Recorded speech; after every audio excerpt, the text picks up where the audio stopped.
मुख्यमंत्री देवेंद्र फडणवीस यांनी पालकमंत्री पदाची यादी जाहीर केली आहे। काही दिवसांपासून राज्यात चर्चेत असलेल्या बीड जिल्ह्याचं पालकमंत्रीपद कुणाला मिळतं याकडे सर्वांचंच लक्ष लागलं होतं। बीडच्या पालकमंत्रीपदी उपमुख्यमंत्री अजित पवार यांची नियुक्ती करण्यात आली आहे।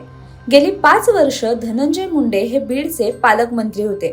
त्यांना हे पालकमंत्रीपद आता गमवावं लागलंय।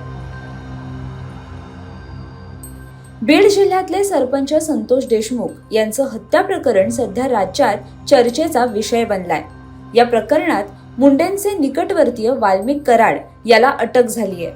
तसंच मुंडेंवरही विरोधकांनी अनेक आरोप केलेत। त्यांना पालकमंत्रीपद देऊ नये ही विरोधकांची आग्रही मागणी होती। ती मागणी मुख्यमंत्र्यांनी मान्य केली आहे।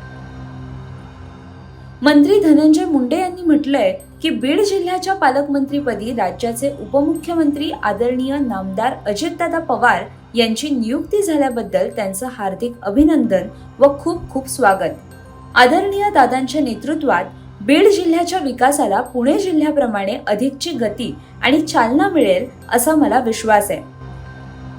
बीड जिल्ह्यातील सध्या बदललेली राजकीय व सामाजिक स्थिती पाहता आदरणीय मुख्यमंत्री महोदय व आदरणीय उपमुख्यमंत्री महोदय यांना मी स्वतः बीड जिल्ह्याचे पालकमंत्री पद आदरणीय अजितदादांनी स्वीकारण्याबाबत विनंती केली होती। त्यानुसार दादांनी बीड जिल्ह्याचे पालकमंत्री पद स्वीकारलं याचा मला आनंद वाटतो। सद्यस्थितीत मला कोणत्याच जिल्ह्याच्या पालकमंत्री पदाची जबाबदारी नको अशी माझी विनंतीही मान्य केल्याबद्दल माननीय मुख्यमंत्री व माननीय उपमुख्यमंत्री महोदयांचे आभार। मला दिलेल्या विभागाची जबाबदारी प्रामाणिकपणे पार पाडण्यासाठी मी सदैव प्रयत्नशील राहीन। धनंजय मुंडेंनी फेसबुक पोस्ट करत अजितदादांना शुभेच्छा दिल्यात। मात्र बीड जिल्ह्यातले सरपंच संतोष देशमुख यांच्या हत्या प्रकरणी मुंडेंचे निकटवर्तीय वाल्मिक कराडला अटक झाली। तसेच मुंडेंवरही विरोधकांनी अनेक आरोप केले होते।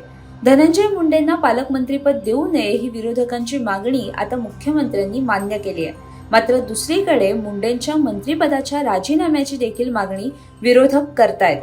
त्यामुळे विरोधकांची मागणी मुख्यमंत्री फडणवीस पूर्ण करणार का हे पाहणं महत्त्वाचं ठरणार आहे। अशाच बातम्यांच्या अपडेटसाठी आणि नवनवीन माहितीपूर्ण व्हिडिओसाठी माय महानगर लाईव्हला सबस्क्राईब करा।